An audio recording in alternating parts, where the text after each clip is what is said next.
able to access all the videos? The online ninjas, are they able to access all the videos in the learning management system? Great. Sawa. So what is capital rationing? Of course, capital has never been enough. Yeah, capital is normally very, very scarce. So you could be having, like, say, 100 million as a company. But you see, you can't just go investing this 100 million, all of it. We should preserve something for the future because of what are the rainy days. So then this capital has to be budgeted for and, if possible, rationed. So in this case here, we put targets and say we can't use more than 80%. 80%. So in this case here, we put some brakes on ourselves. So tell us there that capital rationing is limiting investment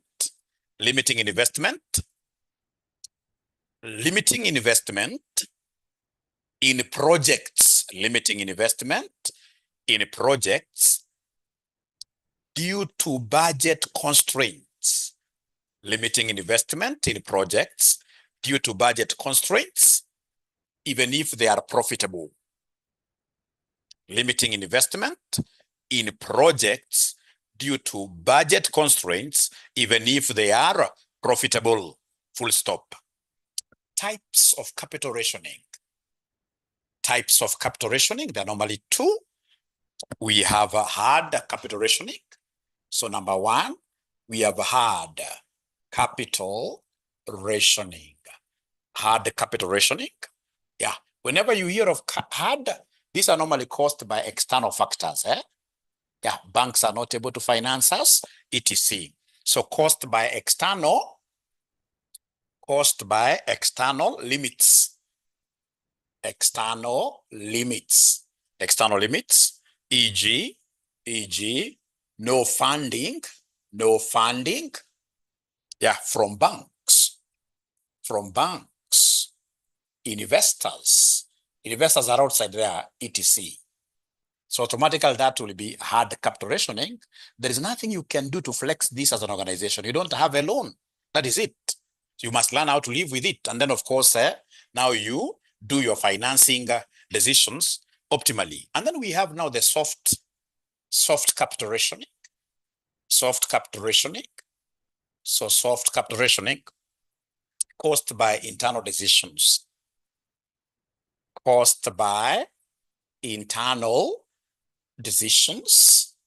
Caused by internal decisions, e.g., budgeting policy,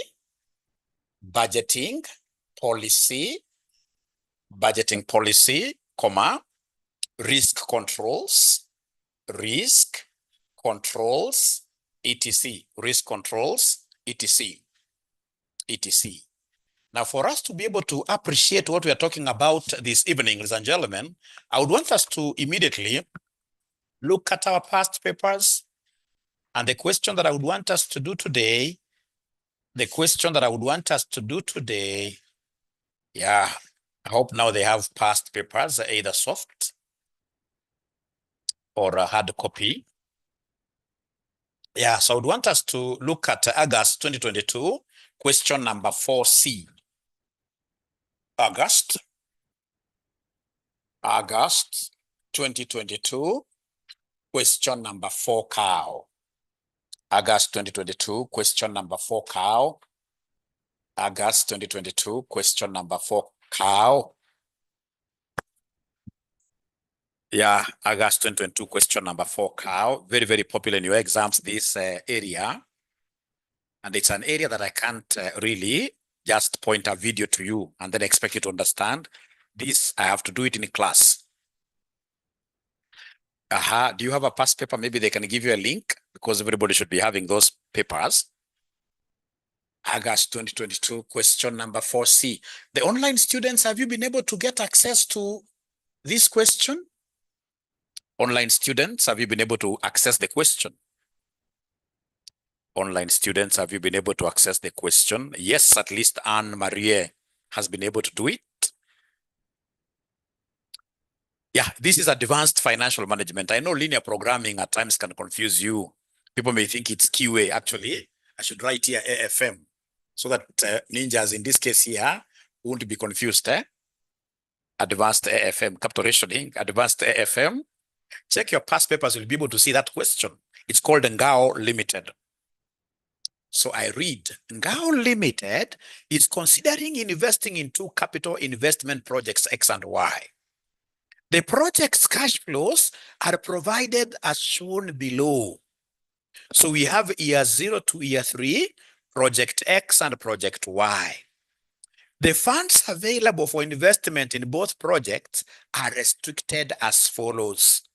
Year 0, we only have 100,000 to invest. Year 1, we have 80,000. Year 2, we have how much? 60,000. Additional information, none of the projects will delay, that is both investments, will start in year 0. Number 2, the funds not utilized in 1 year shall not be available for investment in the subsequent years. Both projects are divisible, that is a project can be undertaken in part or in a whole. The cost of capital is 13%. Formulate a linear programming model to solve the problem. Step number 1, whenever they ask us to formulate a linear programming model, we shall first compute net present value for each given project. So first of all, we get net present value of X, and then we get net present value of Y because there are only 2 projects. So is there somebody who can do this net present value of X? So we have 2 projects, and the first step is to give them the NPV of the project. So we start with the NPV of project X, 3 marks. So NPV of project X, I can see the time. Yeah, I have 0, 1, 2, 3. I can see the cash flows. I can see the cash flows. So the cash flows I can see. If possible, let's cut those many zeros. Let's just work with 40. And then our figures will be in shillings millions. Because currently the way they are, they're in thousands. So if again we chop this with 3 more zeros, then our figures will be in millions. So project X, I can see times 0, I'm investing 40. It's quite a very useless project because year 1 is not going to give me any money. Still year 1, I can see myself pumping in more money, 80. Yeah, year 2, I still pump 120. Yeah, but year 3 now, I get a lump sum manna from heaven, 400. And that now happens to be the last year. So now, my good ninjas, great students of mine, what do I need to do to be able to get net present value? PV, yes. So we need to discount this, isn't it? So in this case here, for discounting this, some student has told me, Mwalimu, this cannot be PV. These are not annuities, isn't it? You can see they are fluctuating. And if they are fluctuating, we use PV because in this case here, cash flows, because cash flows are fluctuating. Because cash flows are fluctuating. They are fluctuating. Cash flows are fluctuating here. They're different, right? And is there anybody who is able to remember the formula of PV? Yeah, great. So they know that PV equals who? 1 plus who? R raised to negative what here? Negative N. The formula for getting present value, interest factor, is 1 plus R. But you guys haven't yet seen the value of R. In this question, R is the required return. R is the required return or the cost of capital. They'll tell you that the investors in this scenario need 13%. Somebody is telling me 13%.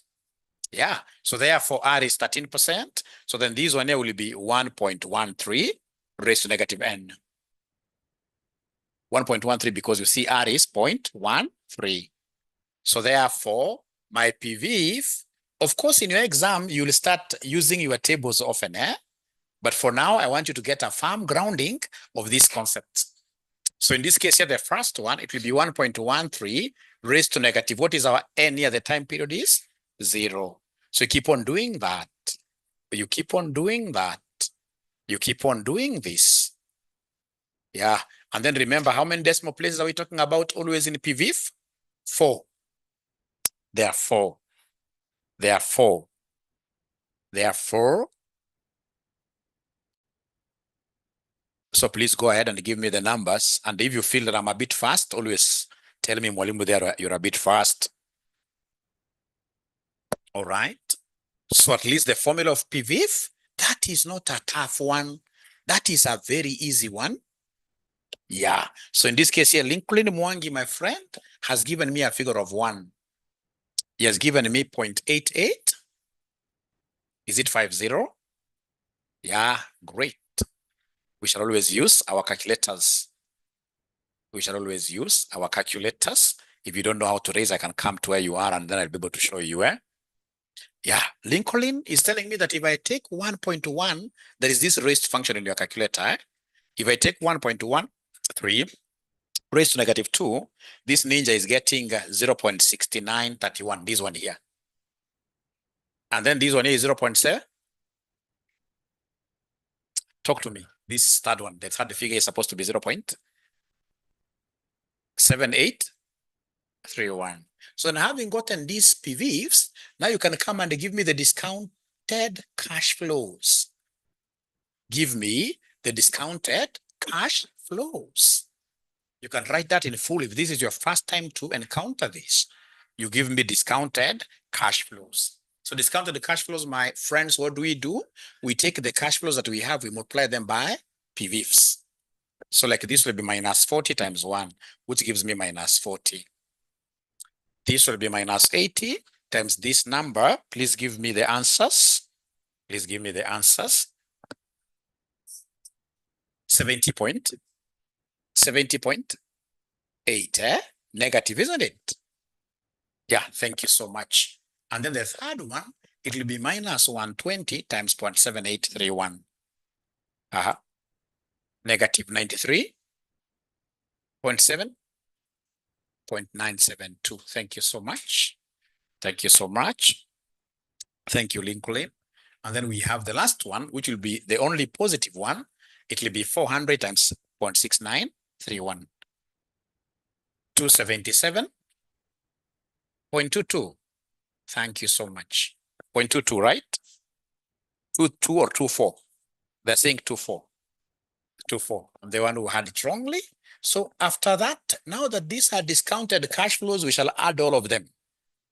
We shall add all of them because now they belong to the same mother, equivalent. Today's figures, they are discounted. Now we can add them. And whatever answer we shall get, what name shall we give to the answer we get? The answer we get, we shall call it net present value because you see it's net of the initial outlay. It's net of the initial outlay. It is net of the initial outlay. So I'll come here and write net present value. So how much are we getting as our net present value, if you don't mind? So according to 72.468, 72.468. Yeah, 72.468. Anytime students write up to here, I'm quite aware of the mark they will always lose, the free mark. This being positive, you say, just in brackets here, you say that this project is viable, yeah, because NPV is positive. NPV is positive. So unfortunately, many students upon reaching here, they start clapping. They forget that they have just started the question. That is NPV of one project. So go ahead and give us NPV of the other projects. And that is why I always tell students not to call me after exams, because many call me after exams. They tell me, Mwalimu, ninja, tumepita ikija exam, opposite. Why? Because they are doing things partially. They are doing things partially. So then I'll write there, NPV of project what here, somebody? Why? I should have not rubbed something there. NPV of project Y. NPV of project Y. So this is NPV of project Y, like that. So we have 0, 1, 2, 3. We have our normal cash flows. Our normal cash flows. So for project Y, I can see negative 80. Remember our figures are in thousands, I can see negative 40. I can see a dash there, which is a 0. And then lastly, I can see 200 what here, somebody? I can see 240. 40. You see the PVs will not change because 13% is applicable to both projects. In some cases, they will tell you that the projects have a different required returns. So here they are not changing. And fortunately, I have all of them PV. This one is supposed to be 1. Fortunately, I have all of them. Yeah, great. Fortunately, I have all of them. So then I would expect you guys, after you write nicely, to give me discounted cash flows for this project Y. Give me the discounted cash flows for this project Y. So according to link, the first one is minus 80. The first one is minus 80. The first one is minus 80. How about the second one? Physical students, you should be able to respond and help me. Because if you keep quiet, who will help me? The second one, negative 35.4. Thank you so much. And the third one is 0. Mwalimu, also don't be lazy. The third one, you can see it by yourself. Thank you. And then the fourth one, according to LinkedIn, it is 166.344. Thank you so much. So come here and add up everything. Because now we have discounted cash flows. So remember, when you are adding, this is minus 80 minus 35.4 plus 166.344. How much are we getting there? 50.944, isn't it? I've written there in brackets is viable. That can give you 1 mark, which can take you to places that you've never seen before. Like where? BDA level. Yeah, BDA level. So that is step number 1. You get NPV of the projects that have been provided. If there are 3, you do the same for the third one. So having gotten that, step number 2, you do an LP formulation. So step 2, we formulate the linear programming. So step number 2, LP formulation. LP formulation. Is there any student who could be remembering how linear programming equations were looking like when you guys were doing QA? What should be the top line? Top equation. Top equation. Umejaribu sana Lincoln amesema ni maximize. So the objective function here should be to maximize Z. Thank you very much. So in this case here, objective function is to maximize Z. And remember, for us in financial management, our Z will always be total net present value. Total net present value. Total net present value. Remember, ladies and gentlemen, we have 2 projects. Which projects are these? We have project X and project Y. So in this case here, we start by saying the quantity. We let the quantity of this X be X and the quantity of Y be what here, somebody? Be Y. Yeah, remember the names are X and Y. You can use quantities. You know, in linear programming, we don't know the quantities. Yeah, so we start off by writing the net present value. Net present value. So net present value for X, ladies and gentlemen, you guys had given me this figure, but I wrapped it. Net present value for X, you had given me a figure, but I wrapped it. 72.468. This one here is 50.944. Now, please listen and listen to me very well.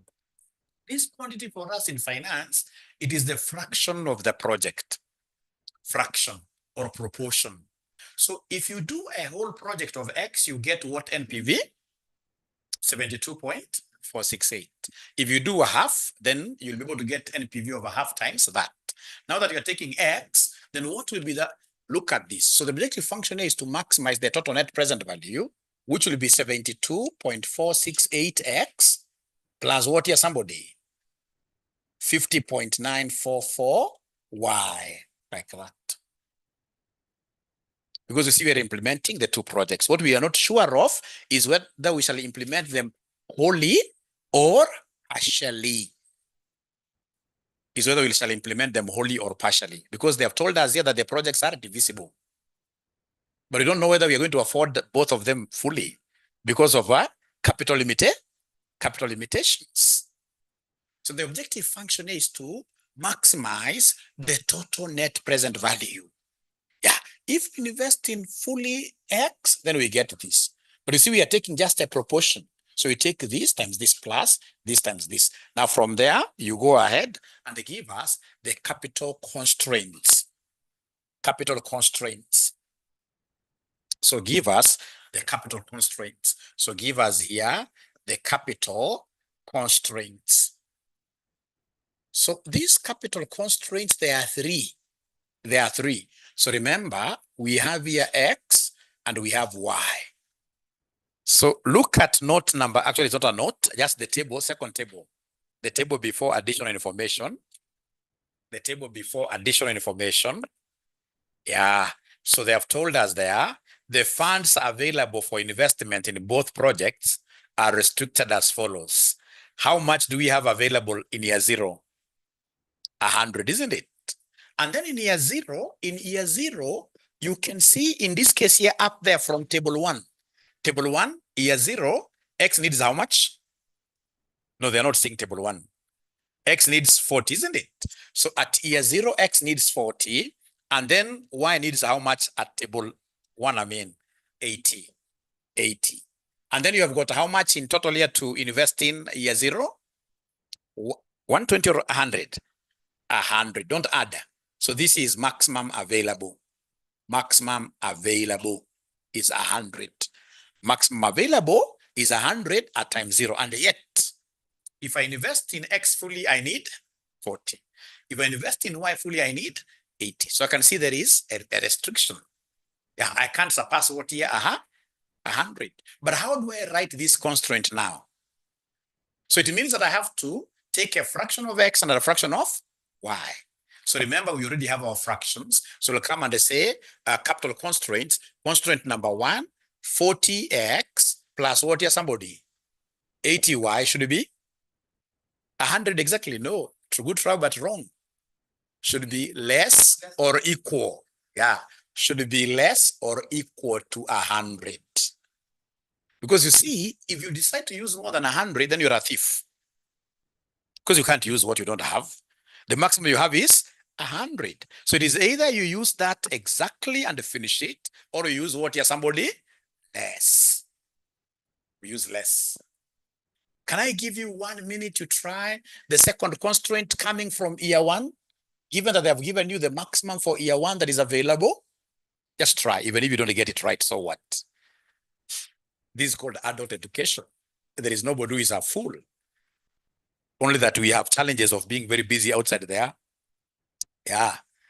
So many things beckoning for our attention. Yeah, a very good student is asking there, should we assume the negative and forget about it? Yes, because here we are looking at how much are we going to invest. So in the constraints, you can never have a negative. Thank you for asking that question. In the constraints, we shall never have a negative. In the constraints, we shall never have a negative. So let me see whether there is any single ninja that will be able to give us constraint number 2 coming from restriction in year 1. Do you have the equation already? Number 2. 80x plus 40y is less or equal to what here? 80. 80. And I can see in this case here also the online students are really following. They are really following. And then now we have the, okay, before I go to the third one, remember year 1. If you look at table 1, I can see in this case here, X wants to gobble 80. 80. X wants to gobble 80. And the Y in this case here will be taking how much? 40. And yet from table 2, we can see the maximum amount available in millions. Remember, we chopped 3 extra zeros. In millions, it is 80. So then make this an equation. So it will be 80x plus 40y is less or equal to what here, somebody? 18. And then now the third one, you guys should be able to give me the third one very, very fast. 120x, plus 0y. And you see, I can't write 0y, right? Because 0y is as good as what here? 0, isn't it? So then it should be 120 less or equal to what here? 60. But I think for your revision, you can still write it as 0y, right? For your revision, you can write 0y, but ensure that you cancel it because 0 times y is 0. Yeah. Is there any other constraint you think we should be able to include here? Any other constraint? You guys who passed QA round one term, you never failed in QA. That's why you are here. Any other constraint you can remember? There is one constraint we used to call non-negativity, that we don't entertain negatives in linear programming. Yeah, so we call it non-negativity. So that x, comma y, all of them in this case here will be greater or equal to what here? Somebody? To 0. They can never. It's not possible for x to be negative. That you invest in a negative project is not possible. It is either you invest in a 0 or more, but you can never invest in a negative project. So this one here, we call it non-negativity, and it's normally a free mark constraint. Most students who are very good in exam techniques, who are not very good now in understanding some of these things, what they will do after they write the objective function, they'll always start with a negative, because in a negative, you don't need to think at all, isn't it? But the point that I'm trying to put home is that we shall never forget non-negativity. Yeah, greater or equal to 0. And by the way, when this thing is written like this, x like this, what does this mean? You can see it is becoming smaller towards. So it means x is less. Or on the other side, you can see it is becoming bigger towards y. So y is bigger than what? X always. So whenever you see like now this means that this side is less. Because I don't want to, do like what I normally see some high schoolers doing. At times I volunteer to teach in high school. And then you'll get a student saying, here, this is great. They use hands, this is greater. And then the other one is what? Yeah, did you use that symbol in high school? No, you don't want that. Now you're big people. Whenever you see this thing condescending towards x, you know x is smaller. So then you have been able to do a linear programming formulation. Look at number one. Number one, they wanted us to formulate a linear programming model to solve the problem. How many marks are they giving us there? 4 marks, 4 marks. So in this case here, of course, they'll come and mark 1, 2, 3, 4, 5, and then they'll say any 4 equals 4. Any 4.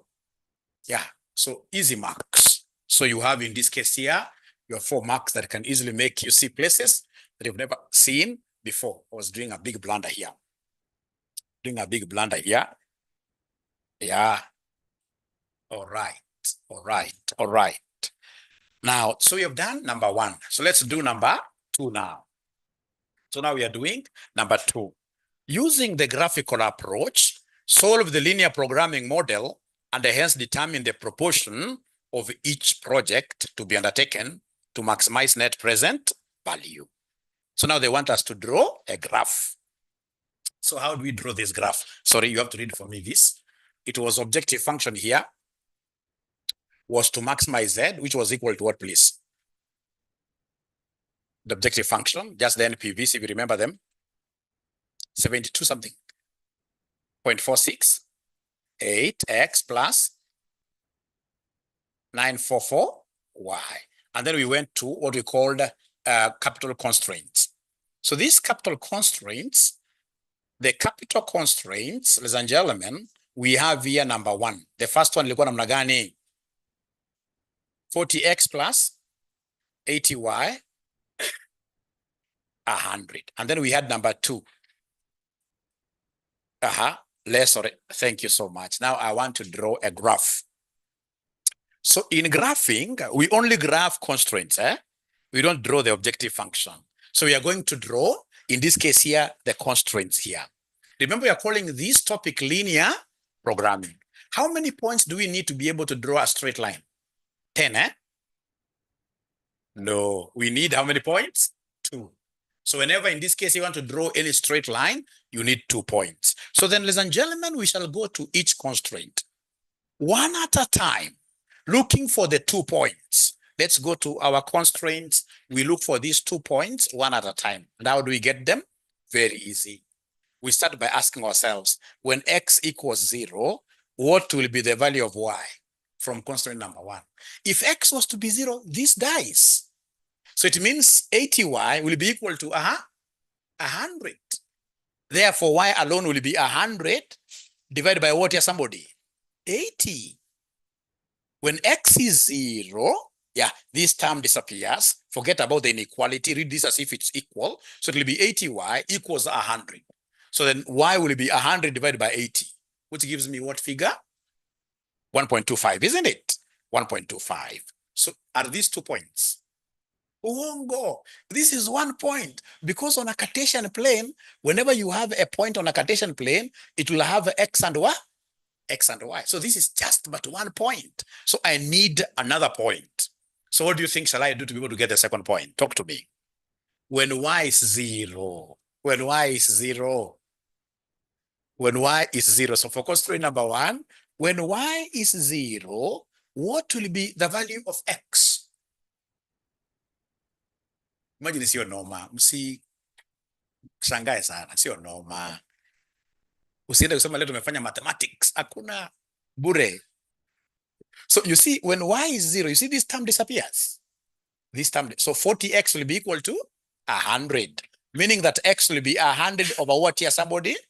40, which will end up giving us what figure? Yeah, 2.5, eh? So this gives us 2.5. So this gives us 2.5. So now we are through with the first constraint, isn't it? Now, could you kindly go ahead and give me now the second constraint on your own? Second constraints, the 2 points. Second constraint, the 2 points. Second constraint, the 2 points. So now this one, I'll just get points from you. The online students, I can see you are becoming many and many and many. How I wish your AFR class had sent some delegation. I wanted you to move the AFR class from Tuesday, these online guys. If you took it to another time, then you would have fully benefited from these classes, because you're doing them on Mondays and Tuesdays. And they are great classes, trust you me. They're great classes, but now I'm told you guys refused. You refused, you wanted your classes, AFR class, to be on Tuesday. I wish you were able to push the others. Let's take this class to 8 p.m. or whichever day. And then the AA class, now the AA maybe could have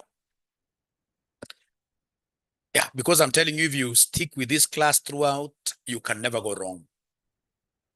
Yeah, I can see Tyne. I can see Susan as well. Great.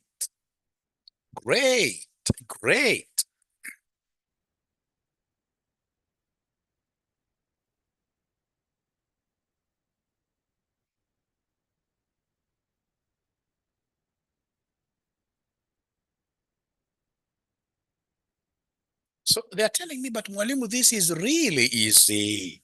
This is really easy.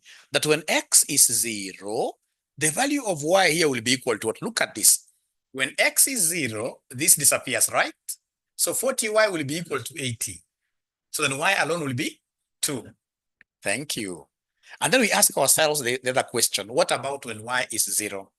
So when y is 0, this disappears. So 80x will be equal to 80. So meaning that x alone will be 1. Have you been able to finish for the third one? So for the third one, it's not very hard. Yeah. So for the third one, what do we have there? The third one, you don't struggle a lot there. You can't tell us when x is 0, right? Because you see this one, if you remove the inequality, it is saying 120x equals 60, meaning that x equals to what automatically? 0 point, because there is no y here. So don't bring issues of y, that when y is 0, there's no y there. Here we know that x is 0.5. Do we have to work on the non-negativity? Oh, that's an assumptional constraint. Now from there, you go ahead and draw the graph. So now from there, let's draw our graph. Let's draw our graph. Yeah, let's draw our graph, my good students. So I'm trying to imagine, where do I draw this graph? Not a problem. So I shall just draw it here. Yeah, we shall overcome. Great, great. They already have the points themselves, so I can easily turn my camera far away where I'll be able to draw my graph. Bila wasiwasi, yes. So they already have the points. So in this particular case, ladies and gentlemen, this is what I shall do.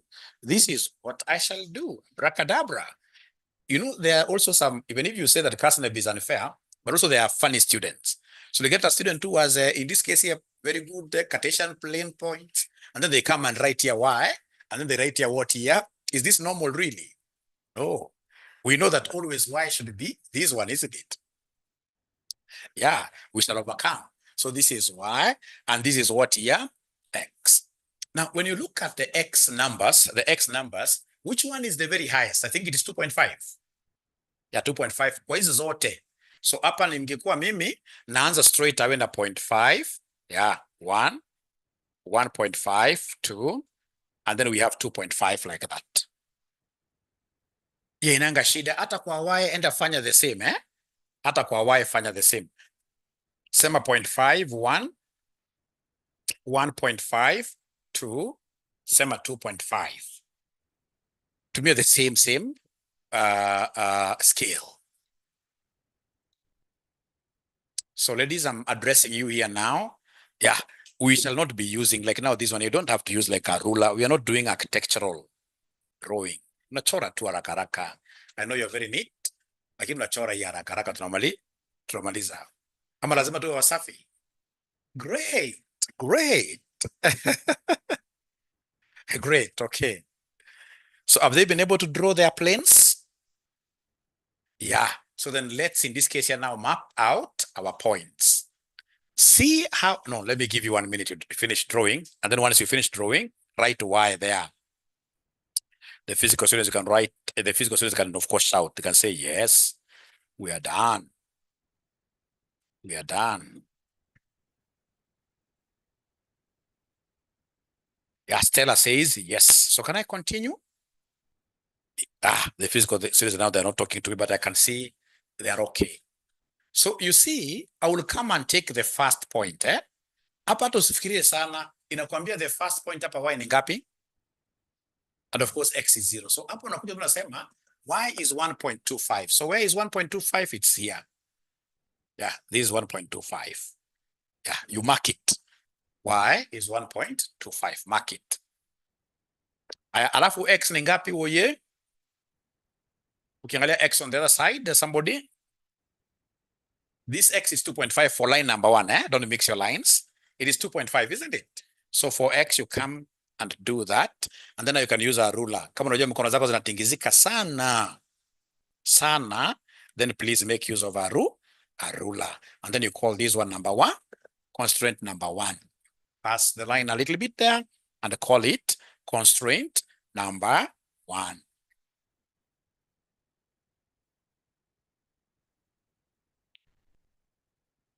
You call it constraint number 1. Now, remember, ladies and gentlemen, that for us, no, could do it like this. Yeah, you pass this a little bit and then you call it constraint outside. And then once you do that, remember now we must shade the unwanted area. In linear programming, we always shade the unwanted area. If you look at constraint number 1, this is less or equal to constraint. So meaning that the area that we need is the area towards 0, because it is less or equal to. So in this case here, the unwanted ni gani? Somebody the upper side, you shade the unwanted area. Mimi napenda sana mwalimu wangu wa high school, hata kitu kulanga mingi ya university ni high school, because I had a very good teacher. Alikuwa anatuambia, hii kitu ukiangalia na macho ya ndani, hii kitu yenyewe, hii ni utaona mali imeshediwa ni pande gani? Siko na imeshediwa huku juu. Ngoja kidogo. Ikiwa imekaa hivi, inakaa imeshediwa pande gani somebody? Chini. Anasema ukiangalia na macho ya ndani utajua hii iko na more lines pande gani, so una shade part the upper part. So like now this one, you can see in this case here we're supposed to shade the upper part. Ukiona imekaa namna hiyo unajua na shade pande gani? Lower part. It's easier that way. Yeah. Then let's go ahead and draw now line number 2. Line number 2, I can see y is what here, somebody? Y is 2, isn't it? So line number 2, y is 2. Ah, great. Great there. Yeah. And then, of course, x is what here for this line? X is 1. X is 1. So x is 1 here. And then now you go ahead and hold this. Let it pass a little bit. Call it point number 2. Remember, in linear programming, we must always shade the unwanted. So kama hii bila kufikiria wewe, naona hapa shading ziko pande gani? Si ziko juu bado? Shading ziko juu, na shade kwa juu kwa furaha. Na shade namna hii. Na shade namna hiyo. Na shade namna hiyo. Aha. Ladies and gentlemen, the next one nasema namna gani kwamba x equals to who? X equals to 0.5. So x is 0.5, so 0.5 is around here, right? So I don't know whether it is supposed to pass here or you don't mind it's not to scale, eh? I would want to see how yours looks like. How does that 0.5 pass? Even yours are not to scale. Even yours. Is there anybody who is using a mathematical book or a graph paper? Then I will be able to know where it passes. I'll be able to know where mine passes. Now, you see here, is there somebody who can read for me here, down? When you read down here, this intersection, what do we have there? This intersection, and you project it down, what is its x value? 0.8. 0.5 and 1. What I say is 0.5. Not a problem. I can see there is still a problem there. You see, here we have constraint 1 and constraint 2 intersecting. I can easily get these coordinates. I can easily get them because I know it is constraint 1 and constraint 2. So I can go ahead and solve for them simultaneously. If you're not able to read them because you don't have a graph paper, then we shall be able to solve them simultaneously, and then we get to know where do they belong. So if I solve for them simultaneously, I have constraint 1 is 40x plus 80y equals 100. This second one, 40x plus 80y. The second one is 80x plus who? 40y equals 80. So in this case, it will be very easy for me to eliminate y. So what do I do to be able to eliminate y? We multiply equation 2 by 2 to make this 80 and this 80, isn't it? So then if I do that, please listen, don't write this. This is unnecessary. So then we shall have here 40x plus 80y equals 100. This is equation 1. And then equation 2 by 2. So this will be what here, somebody?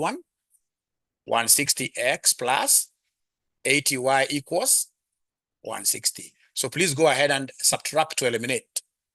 So if I subtract to eliminate, this will be minus 80. Minus 120x, isn't it? This disappears, which will be equal to what here, somebody? Minus 60, eh? So this gives me minus 60. So meaning that x equals what here, somebody? X will be 0.5, isn't it? Meaning that x will be 0.5. So I've known that this, you see there is a line here telling me that x is 0.5. So it means that from here, yeah, in this case here, I should be able to have this line going, and in this case here, touching this exactly. Because we know that this is supposed to be 0.5 down here. And I'm happy because there are students who are able to see that 0.5 from their graphs. Yeah, if you have a graph paper, you don't have to strain. If you have a graph paper, you don't have to strain. All right. So in this case here, come and draw the third one, moving through this. And you can see here, it is supposed to be shaded on the other side. It's supposed to be shaded on this other side like that. Yeah, so please finish drawing yours, something like that. And the moment you finish drawing, say Y for yes, and then I'll be able to advise. There's a tiny strip, very tiny, which is unshaded. Very tiny, which is unshaded. I hope you have it. Very tiny, that is unshaded there. So this tiny unshaded strip is what we call feasible area. So this one is what we call the feasible area. This one here, we call it the feasible area. The unshaded area is the one that contains our solution. It is the practical, the area of practical, the area of possibilities where we can afford. Yeah, and because you don't have a graph paper, how I wish you can even go ahead and give me the value of y here. Because you don't have a graph paper, can you just go ahead and give me the value of y? Perhaps later on you can try doing this on a graph paper and then you see. So we are saying here that our x is minus 60 over minus 120, which is 0.5, isn't it? To get y, so what is the value of y from equation 1? From equation 1. So it will be 40x plus 80y equals 100. And the x is the one that is 0.5. So it will be 40 times 0.5 plus 80y equals 100. So this will be 20 plus 80y equals 100. So meaning that 80y will be equal to 80. How have I gotten 80? The 20 has moved over to the other side and it has become negative. So 100 minus 20 gives me 80. Implying that y equals what here, somebody? Equals 1. Let's just finish that way. And you could see students who have a graph paper like Lincoln, he was able to tell me that this one here, by just reading without doing all that nonsense, they were able to tell us that this is 0.5 versus what? Versus 1. Versus 1. 0.5 versus 1, like that. So then we have our feasible area, which is our practical area. What are we supposed to do as the last step? Once you get this feasible area, please mark all the corners. This will be my first corner A. This will be B. This corner A will be C, because we are using what we call corner point method. Mark all the corners. So corner A, corner B, corner C, corner dog. Mark all of them. That is the last step. That is the last step. So these corners then, what shall we do with these corners, my good students? It's called corner point method. So shall come here and they give us the corners. So corners we have here A, B, C, D. Give us the corners, and then you give us the coordinates X and Y. This is really important for us. Very important. So for each corner, give us the coordinates for each corner. So corner A, is there somebody who is able to see the value of X and Y? 0, 0, right? Corner A, it is 0, 0. Corner A, it is 0, 0. So give me the values of X and Y at corner B now yourselves. Corner B, now you are experts. At corner B, what do we have there at corner B? At corner B. Yeah, please, you shall never fear. Yeah, guessing. You shall never fear telling us your thoughts, because here all of us, we are thought leaders. Yeah, so we have in this case here somebody called Kelby giving me 0 and 1.25. That X, when they are here, X, when you read X from here down, it is 0. And then the Y itself, we had actually written here. Y is 1.25. Thank you very much. Now, can you then pretend that you are reading for C, and then you give me answers? Just pretend, because your graph can't show very well. C, your graph can't show very well. I'm so sure if it were not for my workings, you would have really struggled with the C. So what are we getting for C? 0.5 and 0.5 and 1, isn't it? Because already we did it. 0.5, and then we have 1 there.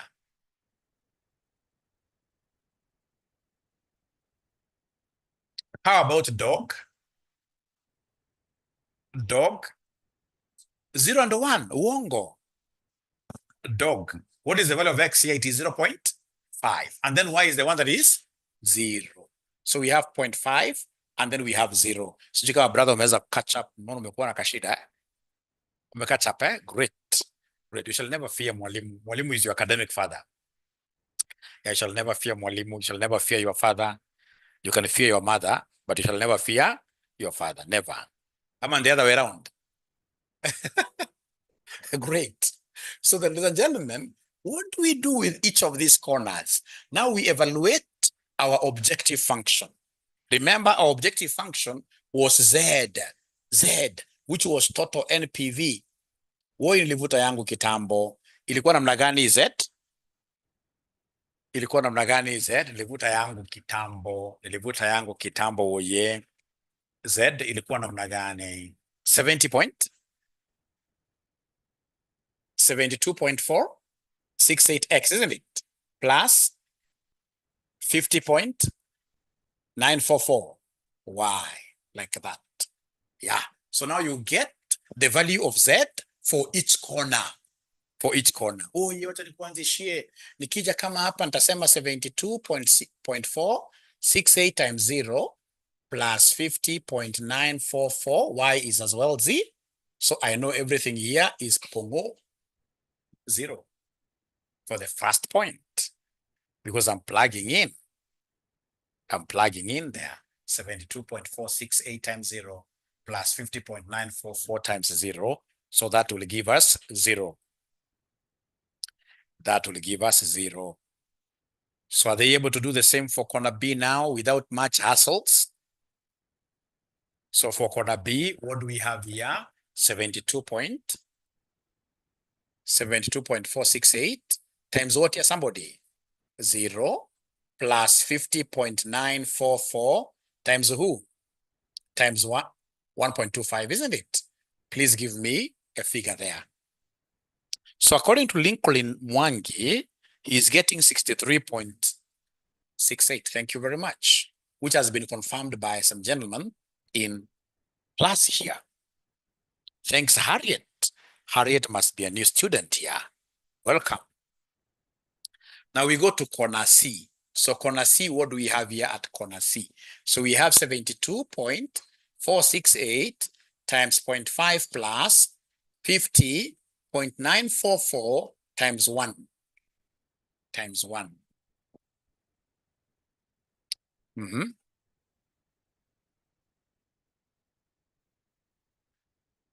So I'm waiting to hear from you, great students, for C. What do we have there? According to Tyne, it is 87. Thank you. 0.178. Then now we come to D. So D, it will be 72.468 times 0.5 plus 50.944 times 0, which will end up giving us something nice, 36.234. Can we remind ourselves what was our objective in this question? To maximize Z. So we shall go with the maximum Z. So in this question, what is the maximum Z? The highest Z? 87 point. Yeah. So this is the max Z, the one that meets our objective, maximum Z. Yeah, that is the best. Yeah. And therefore, our optimal investment will be XY, and X will be as per corner C. As per corner C. Because corner C now is the one that corresponds to the maximum Z, isn't it? So then this one here will be 0.5, and what here, somebody? 1. Yeah. For corner C, X is 0.5, and Y is what here, somebody? 1. So meaning what? That as per our budget which is available, we shall invest in 50% of X and 100% of what here? Y. Equal to, i.e. invest, yeah, in 50% of X and 100% of Y to maximize your net present value. To maximize your net present value. So then I would want to send you with a special request that later on you ensure that you repeat this question from the beginning to the end when you are alone. Yeah, when you are alone. When you are alone, because it's one of those areas that whenever they bring it in an exam, they really scare AFM students. Yeah. So is that okay? All right. So then I would want you to also get out the AFM paper that was tested last semester. Yeah. Get out the August 2025 paper. I show you something there. Do you have it? You have it in the links, isn't it? Even me, that's what I'm doing. I'm going here searching for CASNEB past papers. past papers. They are good Samaritans. Past papers, Kasneb, past papers. All right. Within a minute, you'll be having it.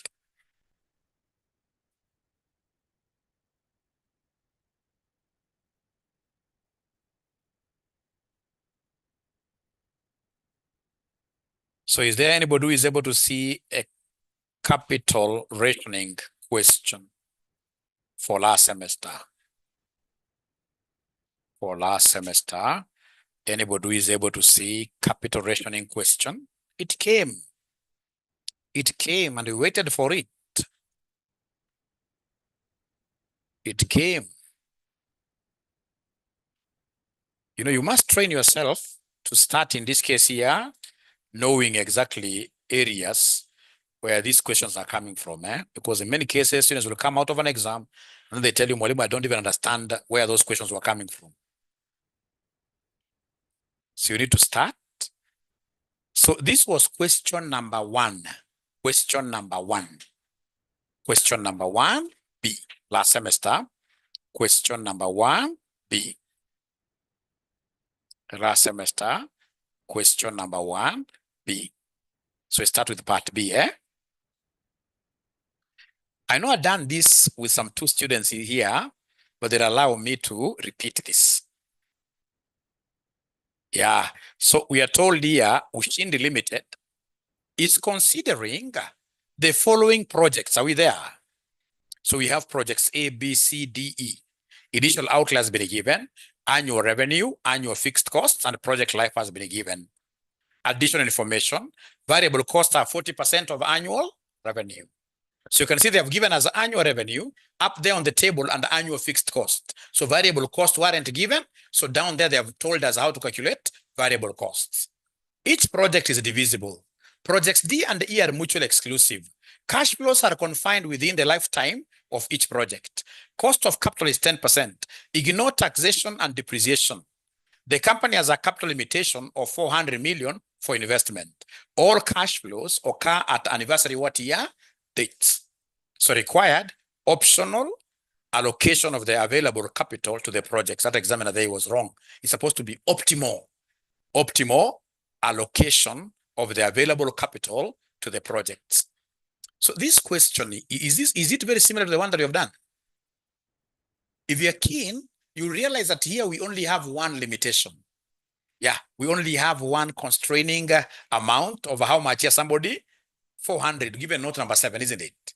Remember the one that we have just done using linear programming, we had 3 capital constraints, year 0, year 1, and year 2. So when in this case here you have many capital constraints, you use linear programming. But when you have only one constraining amount, like now this one here, we shall use what we call profitability index. Now that we are bringing this into context, allow ourselves to do this question, Yeah, and you must be able to know to differentiate. When do I use linear programming? And when do I use profitability index? All right. So the first thing that I will do, even if I never understood this question very well, is to ascertain the cash flows. So we do a table for the cash flows. We do a table for the cash flows. So table for the cash flows. What do we have there? Very easy. Your paper is the easiest. AFM.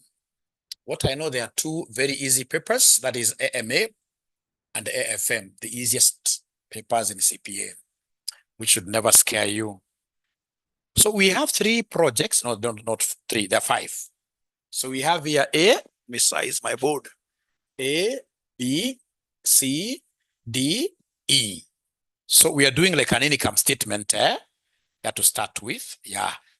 A, B, C, D, E. A, B, C, D, E, like that. So you're doing an income statement. So we start with sales revenue. So sales revenue for A, what am I able to see there? Annual revenue, 200, 300, 200, 300, 300, 180, 170. And then lastly, what do we have there? 80, 80. Now, ladies and gentlemen, you are the ones now who are guiding me I've been able to write the sales revenue. You as an accountant, could you kindly tell me, what do you think will be the next step for us? Go home? No. What do you think will be the next step for us?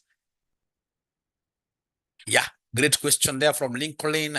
Yeah, remember linear programming? We use it whenever we have many capital constraints. Like now we had a capital constraint at time 0, another capital constraint coming at time 1, another capital limitation coming at time 2. But you see, for profitability index, we only, as I will be explaining later on, we only have one period capital constraint, only one, like the 400, only one. But that will become clearer as we move on. So Lincoln, just rest with that. But now tell me, after I've been able to write sales here, I want to get my profits. What will be the next thing?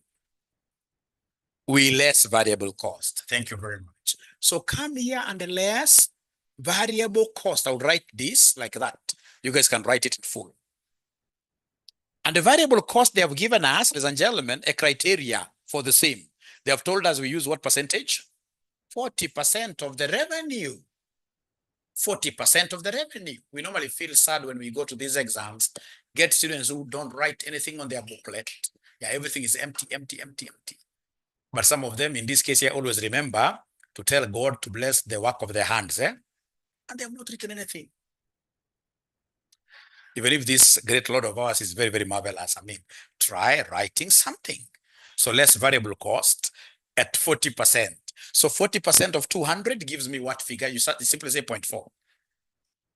80. Thank you so much. I hope they're able to follow these online ninjas as well. 40% is cutting across all projects. All projects. So 40% of 300? 120. 1 or 72 here. 68 and then 32. Thank you so much, sister. Anything else that now we need to factor in? Anything else we need to factor in? Because ultimately we want profits. So to get profits, we must less fixed costs as well, isn't it? So come and give us fixed costs. Give us fixed costs. So are you able to see the fixed cost, my friends? Fixed cost, my friends. I am alone, but I will overcome. Yeah. So fixed cost column is up there. 50, 100, 60, 80, 20. Thank you so much. Thank you so much. Thank you so much. So we don't have anything much, really. This was a very easy question. So, ladies and gentlemen, come and subtract. And I told you that whatever profit you get here, the very first profit you get will be profit before depreciation and what here, somebody? Tax. The very first profit you get, we shall always call it profit before depreciation and tax.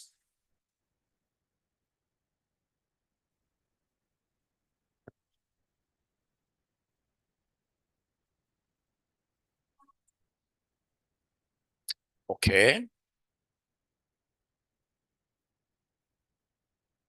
So the first one will be 200 minus 80 minus 50, isn't it? 70, eh? So the first one here is 70. This is 80. 80, 48, 22, 28, 28. Now, ladies and gentlemen, after we get this profit before depreciation and tax, if we had tax, I would have computed depreciation. But we said in this very class that whenever tax is not provided, depreciation becomes what here? Irrelevant here. So whenever tax is not given, even this depreciation becomes irrelevant. Even in this question, they actually told us to ignore tax and what here depreciation. So, and whenever these two are irrelevant, then whatever you have automatically is the operational cash flow. So this will be your operational cash flow. Is that okay? This will be your operational cash flow. You know, we have two types of, in most cases, there'll be two types of cash flows. We have cash flows coming from our sales revenue during our operations. And then we have sales coming from scrapping our items whenever we sell them at the end of the project life, isn't it? Those are the most common. Yeah, terminal. Thank you very much. So then we shall take a 5 minutes break. Over this break, I expect you guys not to do anything, but just getting to know your neighbor, isn't it? If you are in physical class, just get to know your neighbor. Yeah, relax. When we come back, we should be able to finish the entire question. When I come back, I hope the online ninjas will not be running away, right? Great.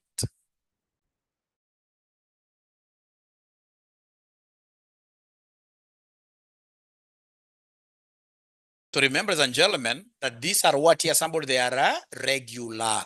These are annuities. Where are the annuities? Because you can see evidently, they're giving you the name annual revenue, annual fixed cost. That should be able to tell me that this is a question of annuities. So for A, I can see the number of years are 3, isn't it?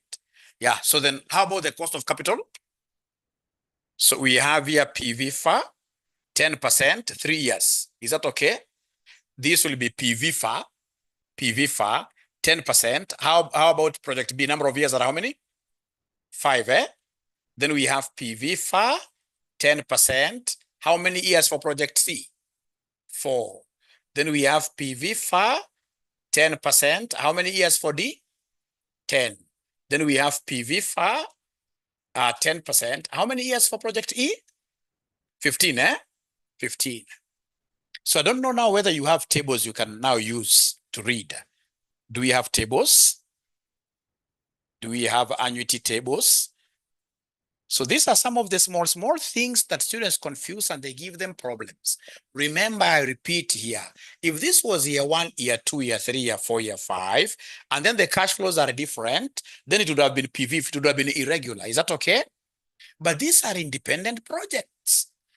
So I'm going to use PV because the sales is annual, fixed costs are annual, so these are annuities. All right. So then if you don't have a formula sheet, yet I would want you to go there and punch like this. So remember the formula of PV. So PV normally is 1 minus 1 plus R, eh? Everything divided by what here, somebody? R, yes. So like now I know R is 10%. So like now here I will be talking of 1 minus 1.1 raised to, the first one is 3, eh? Divided by R, which is 0.1. So in your calculator, you say 1 minus 1.1 raised to negative 3. Whatever answer we get, after we say equals, we say divided by 0.1, and then you give me an answer. Please give me the answer for A. Why they're not giving me an answer? If I were them, I would take my calculator, say 1 minus 1.1 raised to negative 3. So according to Lincoln, he's getting 2.48. Yeah, 2.4869. Please, everybody be very aggressive. I want us to pass this paper one term. So like now here, remember 10% is constant, eh? So now the number of years are how many? 5. So let's say 1 minus 1.1 raised to minus 5 equals, whatever answer I get, I say divided by 0.1. So from Marvin, we are getting that 379.08. 379.08 decimal. Then we go to the third one. The third one, just like that, slowly. There's no hurry in Africa. There's no hurry in Africa.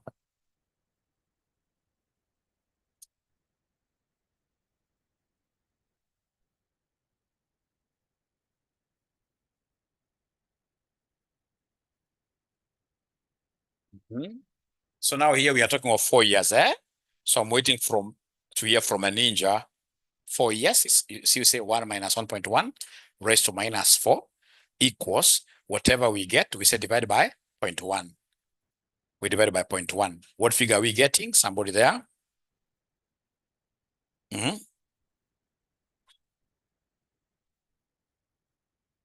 Abracadabra, what figure are we getting there, somebody? 3.169. 3.16. 3.16. 3.170. Online ninjas wamenyamaza, hii imeolemea. How about in this case here? For E, I'm being told it's 7.6061. E, 6061. How about D? D for dog. 6.1. 6.1. 446, like that. So, ladies and gentlemen, if I've been able to convince you that these are annuities, that you have accepted annuities, and they've been able to get this PV first, present value interest factor of an annuity, I'm so happy. So the next thing then will be for us to multiply the cash flows with these numbers, isn't it? Multiply cash flows with these numbers. Yeah, C, they're saying that C is supposed to be 3.1699. They've refused to the 3.170. 4 decimal places. Is it 1699? Yeah, if it's 4 decimal places, let's put 4 decimal places. 3.1699. Ah, great. 199. Great. So because my space is not enough, you will have to allow Mwalimu to rub this, and then we continue with the journey. Let me rub this, and then we continue with the journey. So remember, already we have our cash flows. Already we have our cash flows. So our cash flows here are 70, 80, 48, 22, 28, like that. And then we have, in this case here, our PV first. We have our PV first, which is 2.4869, 3.79, 68. We have 3.1699. We have 6.1446. We have 7.60, 61. So please go ahead and give us the present values. Go ahead and give us the present values. Present values. Present values. The PVs. So PVs, what are we doing? We're taking these numbers times this. We multiply them, isn't it? Yeah. So then can you kindly give me the first one?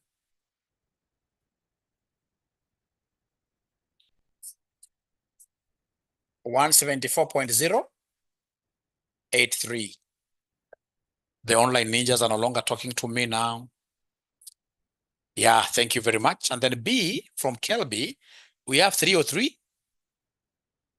303.264. Go to C. Thank you so much, Kelby. What do you have for C? 152.1. 52, eh? Yeah. Thank you so much. Then we have D.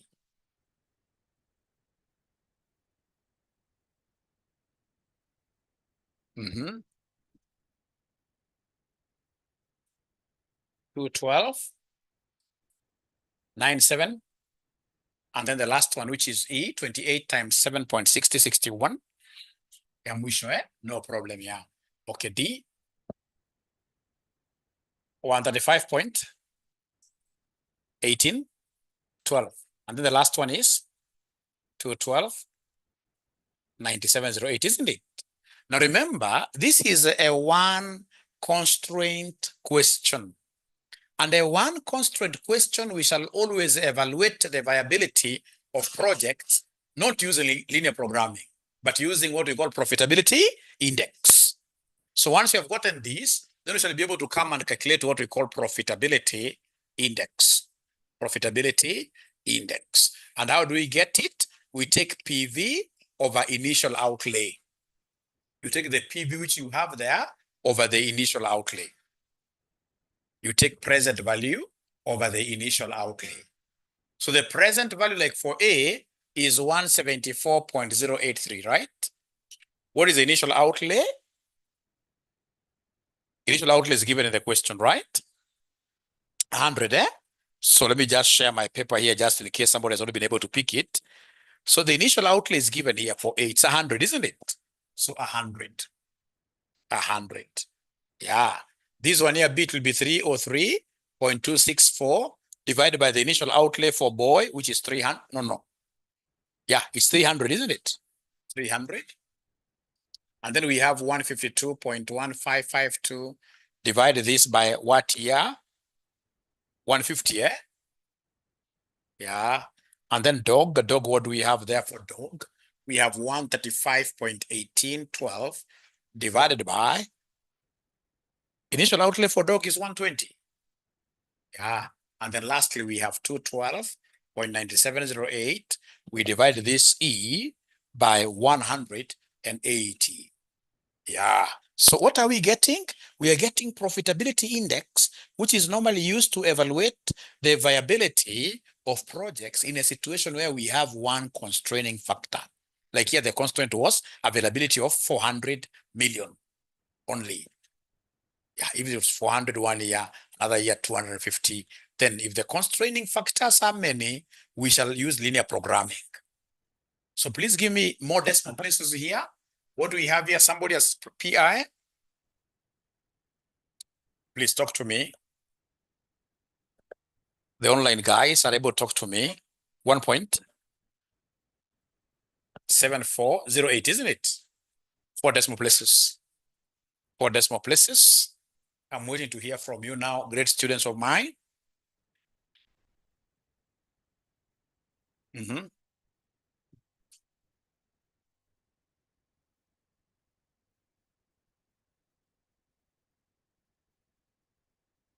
1.0109.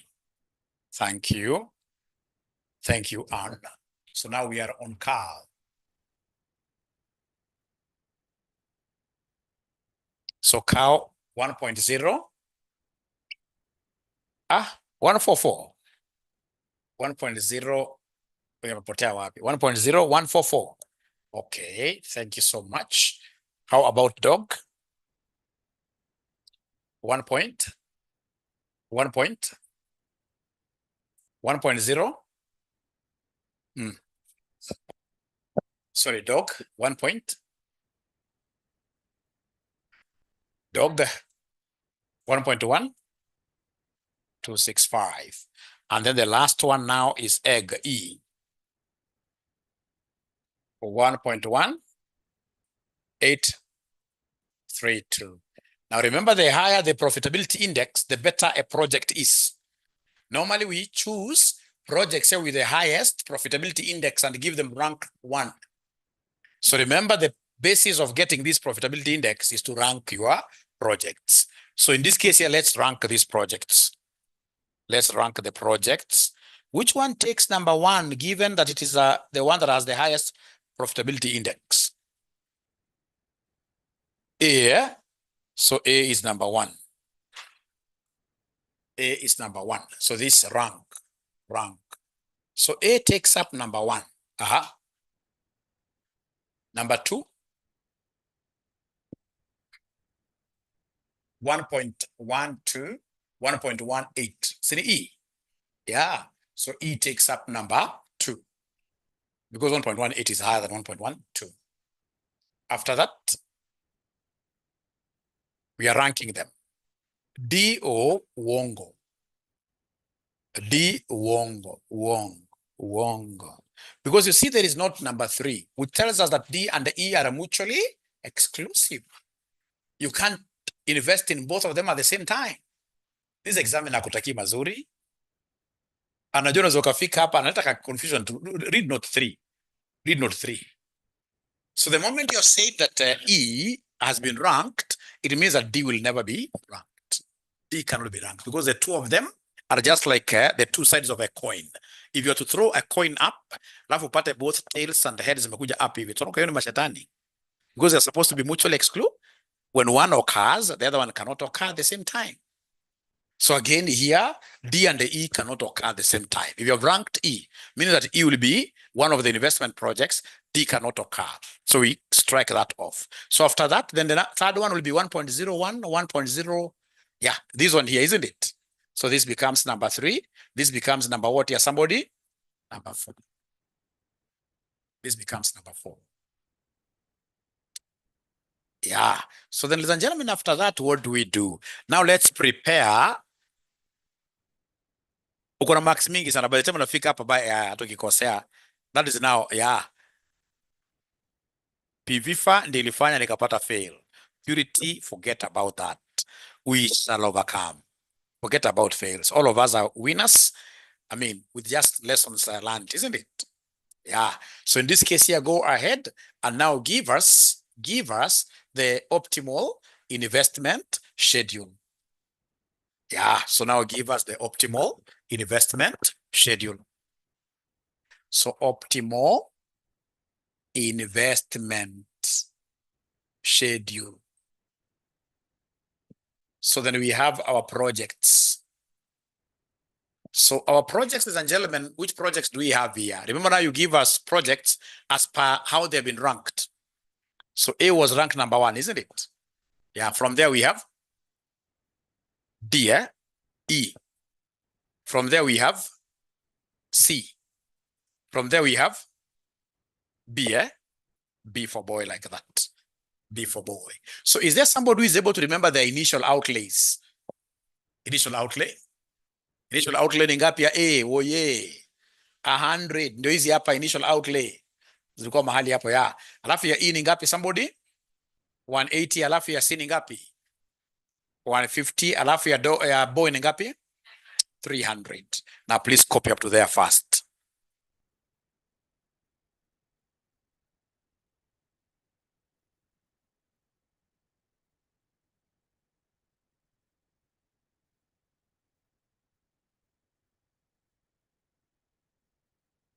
So remember the amount which is available is how much? 400, isn't it? So come and add here. Tell us the total required. Total required. Total amount required. Add all of them. Total amount required. Add all of them. 100 plus 180 plus 150 plus 300. 730, yeah? 730. How much do we have which is available? Available is 400, isn't it? So then come here and give us the deficit. Deficit, subtract. Itakaa kama AMA, yes. So subtract nakuja ngapi sample deficit? 330. So this deficit is what we recover upwards. You recover upwards. You recover upwards. Yeah, you recover upwards. So just like, for example, how you can go to a supermarket, you've been able to line there, unfortunately, even with your children, you've done very serious shopping there, umefika kwa ule msichana pale teller, anakuambia sasa leta vitu tupiga kwa machine. Anapiga, realize unahitaji 80,000. Na kwa mfuko kuna 50,000. What should you do? Hiyo time watu wamepanga queue kutoka hapa mpaka Timbuktu. Uwezo kuanza kupiga simu ati sijui nitumie pesa tena. The very best is to return some things, isn't it? Sasa watu wanalia kwanza mtoa 3 years. Mrudisha kitu ambacho anapenda zaidi. Aibu. So in this case unarudisha kitu ambao ni irrelevant, ile ambayo iko least like. So like in this, that's why we are, so like now we know that this 330 will be recovered backwards, upwards. Because you see this is the least liked. This is the highest in terms of our priority. So it means that we are recovering this 330 upwards. So what I will do, I will recover the whole of this 300. Isn't it? So we recover the whole of this 300. Yeah. After recovering the whole of 300 from there, we still have some balance and recovered.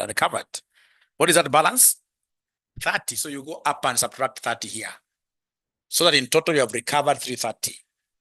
So meaning that I will not invest in project boy. C, I will invest how much in C?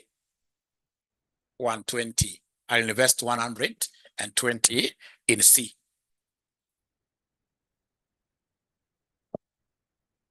Yeah. So this is really, really great. We are making very, very good moves. If you see this project here, they are telling you, if you look at the question, look at the question. This is a great question. This is a great question. So optimal allocation of the available capital to the projects. So this is the optimal allocation. We have allocated 100 to A. E, we have allocated how much? And how much to C? When you add this 120, 180, and will you get 400? Yes. So you've been able to do the optimal allocations. Look at the next question. They want us to give them the net present value for the projects now you have invested in. So maximum resultant net present value from the optimal allocation. Not a problem. Not a problem. Not a problem. This I'll be able to get very well. So what I will do, using this table, ladies and gentlemen, I have the present values. Do you remember the present values? Present value for A ilikuwa ngapi? Present value for A ilikuwa 174, eh? 174.083. How about present value for E? Present value for E ilikuwa ngapi, somebody?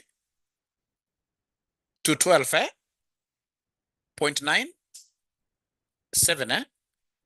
Yeah, 08. How about present value ya C? 152, eh? 152.155, eh? Yeah, whatever, 2. Haya. Sasa naomba unisikize kwa makini sana. Naomba unisikize kwa makini sana. Naomba unisikize kwa makini sana. Ukielewa tu hii sasa ni hivyo. You can even come and change the type of your table. So the type of your table, you have 3 key projects, A, E, and C. So we have their present values. Their present value for A, it was 174.083. For E, it is 212.9708. For C, the present value is what here? Somebody 152.1552. So again, remind me they are original. Remember, these are original initial outlays. Original initial outlays. Remind me they are original initial outlays. All of them. The original initial outlays, this was 100, this was 180, and this was 150. Original. So from there, ladies and gentlemen, please don't put boy, because boy, there's no investment at all. Boy, there's no investment at all. So come and give me their net present values. Give me their net present values. Give me their net present values. Give me their net present values. So this one here will be 174.083 minus 100, isn't it? Which gives me 74.083. Oi, niko peke yangu. Niko peke yangu kusema ukweli. Uzuri class la karibu ishe. Yeah, we shall overcome. So E to 12.9708 minus 180, what are we getting? 32.9708. Alafu tuko na 152.1552 minus 150, giving us 2.1552. Now, nisikizeni vizuri. This NPV, I'm going to eat the whole of this A. Sina invest all the money. That's what we are good. I'm not deducting anything. Yeah. Nikija hii pia everything. Lakini nikija hii, this must be time apportioned. I would have gotten this NPV if I invested how much? But how much have I invested in this? 200 uongo. To invest how much in C? Yeah, if you remember, we recovered 30. So times 120 over 150. So this one here has to be prorated because you never invested everything. Yeah, the project is divisible. The project is divisible. The project is divisible. The project is divisible. So in this case here, therefore, the total NPV, because we'll be asked to give us the total NPV. This one I'm not apportioning at all. I never recovered any money from their initial investments. I'm not recovering anything from this. But this one, out of 150, I took away 30 because I could not afford. So in this case here, we have times 120 over 150. So then come and using a stroke of your pen or rather of your calculator, just give me the resultant net present value. The resultant net present value at the end of the day will be equal to what? At the end of the day, the total net present value will be equal to what? Yeah, ask a question, please. Somebody's getting Kelby 108 point. 108 point. Ah, great. Yeah. Great. So that is what you needed to have done to get how many marks? So many marks. So many marks. Remember again in AFM, I'm not selling perfectionism to you. Never try to be perfect because you not finish your exam. You won't finish your exam. It's about getting great key ideas and how to get started, and you'll be able to pass. Yeah, more practice is needed, Mercy. More practice is needed. More practice is needed. Lincoln, remember, is not about getting full marks. Honestly speaking, Lincoln, remember, even some of you, some papers in the past, you may have done FR, FM. Yeah. And then you thought for sure that this paper, I failed. Yeah. After just exams, you see this paper was very hard. You think you're failed. But when exams come out, you've passed. Yeah. It happens, many papers. So it's about your confidence. It's about you getting to know how do you get started. And then you take advantage of what? Yeah, the theories. You take advantage of the theories. So then I'll be able to give you 2 questions. These are continuous assessment tests. I don't call them homeworks. I call them continuous assessment tests, which you must attempt before you come tomorrow. Should I give you 1 or 2? You guys are busy. Let me just give you 1, isn't it? You guys are busy, yeah. Only 1. December 2022, question number 1. Not 2, no. December 2022, question number 1. December 2022, question number 1. And then I'm looking at question number 1B. Management of College Publishers Limited. Question number 1B. So this one, you don't have to get like everything, but just attempt. I would want to see how you would have begun. Actually, you can attempt it briefly here. Let me just give you some hint. Let me give you some hint there. So remember, kama utakuwa umefanya homework na kutuma nyumbani ulete mzazi. Niongee na mzazi, atasikia raha. Mwambie msichana wako huyu sasa hafanyi msichana wako sasa hafanyi homework. Atafurahi sana. Tumpatie gift. Sawa. So ukiangalia vizuri, sijui kama nimeandika vizuri, wameiona December, acha niandike hapa chini. Please usikose kufanya December 2022 question number 1B. Ukiangalia pale amekuambia the management of College Publishers Limited has estimated the following initial cash outlays and net cash flows and probabilities for a new printing process in each case. Yeah, wametupatia worst, most probable, best case. So wamekwambia year 0 is the initial cost of the new printing process. Years 1 to 5 are the operating net cash flows, and year 5 is the estimated salvage value. The firm's cost of capital is 13%. So assuming that the above projects are an average risk, compute the expected net present value of the project. Can I do one for you? Because there are 3 projects.